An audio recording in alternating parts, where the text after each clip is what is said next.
dadka xabadda soo tuurayow wallaahi guri la garaaco jawaabtiisa helis guri la garaaco jawaabtiisa helis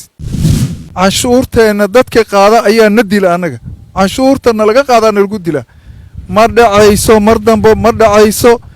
canshuurna dhiibi mayno degmadaasna maanta waxay ka dambeeya noo imaan karto ninkii doonaya inuu aniga i qaxiyo wallaahi inaanan saas ku qaxaynin wallaahi aan ku dhaartay oo bilaahi aan ku dhaartay bambalo laygu soo tuuriyo xabad laygu soo ruuday nin ku qaxaayay maay ciidanaana lagu soo guray meel aan nabadgelyo darro oolina ciidan la keenay waxaa la yidhi nabaday sugayaan waxaana u aragnaa beel inay yihiin runtaan idin sheegayna beel inay yihiin oo annaga ay muxuu ahay soo ataagayaan amniga qofkii carqaladaynayo waa in wax laga qabtaa haddii laga qabo waayo anaga gacbahayna wax iskaga qabanayn degmada kaxda dhibaatada meeshaan ka taagan ayada ayaa mas-uuliyaddeeda qaadayso sababtoo xalay meeshaan waxaa ka dhacay gurigan aan aniga leeyahay waxaa ka dhacay shaqaaqa ka dhacday xalay aniga waxaan ahay axmed shariif macalow c d ku magaca dheer waxaa dhacday xalay abbaarihii 3 saac in bamba laygu soo tuuray oo meeshaan aniga meeshayda waa meel ganacsi bambaa lagu soo tuuray ceelka waxaan marka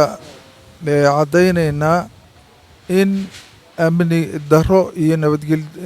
nabadgelyo darro maaragtay laga abuurayo meesha arrintaasna waxaan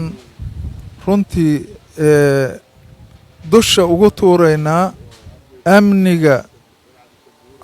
muxuu ahay degmada kaxda ayaa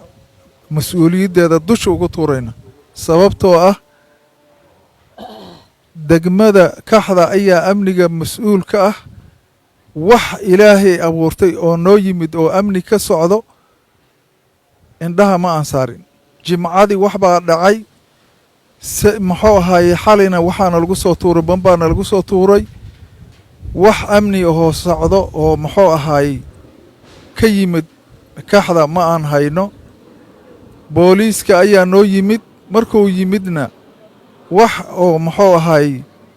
uu ama gacan ka sii daaya ma laha waa idinku soo noqonaynaa uu dhahay dibna nooguma soo noqonin gacankiina waxba kama dhegaysanin idaacana noolama keenin sidaas darteed waxaan ka cabanaynaa dhibka oo taagan oo amni darrada oo xaafadda dadka laga qaxinayo ayaan ka maaragtay nahay dacwo ka nahay sidaas darteedna waxaa amni darrada keenay niman degan muxuu ahay xaafadda gudaheeda intii ka horreysay ammaan ayay ahayd xaafaddan dagaaladii hore markii laga soo tago ammaan ayay ahayd xaafaddan waxaa dhacday niman sheeganayo inay yihiin nabad sugid oo xaafadda dhinac ka degan amni darrada noogama horraynin waxay ku bilaabatay moobeel la qaato gabar ma aragtay la aflagaadeeyo xaafadaha oo muxuu ahay lala wareego ninkii soo ordana meesha uu galayo markii ugu dambaysana dagaalka wuxuu nooga soo baxay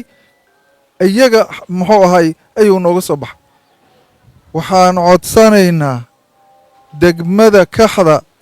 dhibaatada meeshaan ka taagan ayada ayaa mas-uuliyaddeeda qaadayso sababtoo ayagaa meesha amnigooda sheegteen wax amni ahay ka qabteen ma arkin oo haddii laga reebo taliyaha booliiska oo xali noo yimid iyo saaki ay noo yimaadeen wax kaleento oo amni ama guddoomiye amni ha ahaado ama guddoomiyihii degmada ha ahaado amba odayaashii muxuu ahaay degmada ha ahaadeen cid noo timid oo maxaa dhacay tiri ma laha sidaas waxaa darteed waxaan u aragnaa mas-uuliyad darrada inuu mas-uul ka yahay guddoomiyaha degmada iyo maamulka degmada oo dhan inay mas-uul ka yihiin in ayaga wixii meeshan ka dhacay mas-uuliyaddooda ayaga ay qaadayaan waxaan u sheegaynaa dowladda muxuu ahay madaxweynaha ra-iisul wasaaraha guddoomiyaha baarlamaanka iyo guddoomiyaha gobolka banaadir waxaan u sheegaynaa isaga ayay degmooyinka hoos yimaadiin